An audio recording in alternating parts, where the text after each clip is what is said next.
feel like it could be too low. Let's have a look. Hey, how's it going? So, welcome.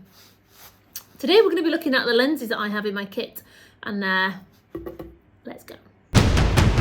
Before we go any further with it, just want you to know all my lenses are all secondhand. I buy them from Wex, MPD, is it?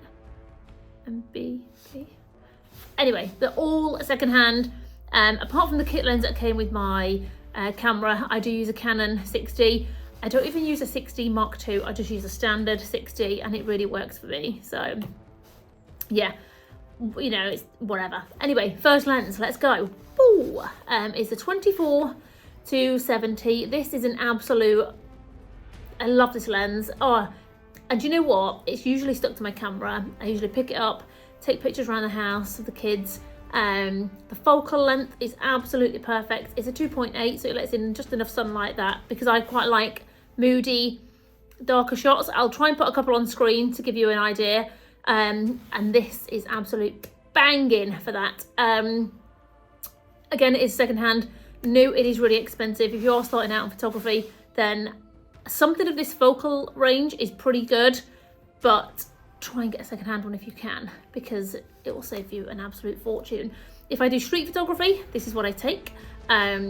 I want to get into some kind of like motorbikes and like vintage car meetups and stuff and take some photographs there. That will be coming along with me if I can get hold of some in the next few, you know, the next few weeks, whatever, next few months. Okay, so next in my kit is a 85mm. This is a 1.2. And I don't think I've ever had it at 1.2 because I don't even use, I've got a tripod, I don't use it. Camera shake, I'm not steady enough. I'm like this. If I could have it at 1.2, I would do, it needs to be stuck on there to be fair. This is absolutely beautiful for portraits. The crisp sharpness, everything about it. If I'm working in my studio, doing whether it be like a child or an adult portrait, that is the one that I would normally use. It's really heavy for the size. It is actually very heavy for the size, to be fair, but absolute beautiful lens. This is the last one. I'm only doing 3. I've only got 3 that I usually go to. Is my 70-200. Now I do a lot of photography at the zoo, or if I go out in the countryside, things like the reeds along the lakes and grasses and all that kind of stuff, flowers, and I tend to take this.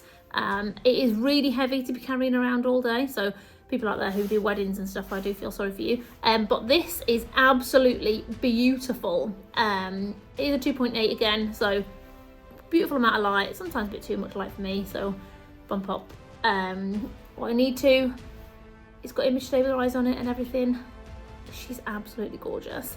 If you are into taking images of wildlife and stuff, you can actually get, I think you can get a 70-300 or something to 300, 4.5 it might be. That could be a great little start out for you before you do invest in one of these. Again, this is a second-hand. It is a Mark II, but I think it's kind of, it needs a cleaning because every time it's focusing, it's going, so I need to go get it cleaned. Right, I suppose that's it then, isn't it, from me for today? Have a wonderful week, have a wonderful weekend, whatever you're doing, whatever you're up to. If you're taking some photos, if you have any of these lenses, then by all means have a little comment below, have a little chat about it. Let's see what you can create with your lenses. In the meantime, take care.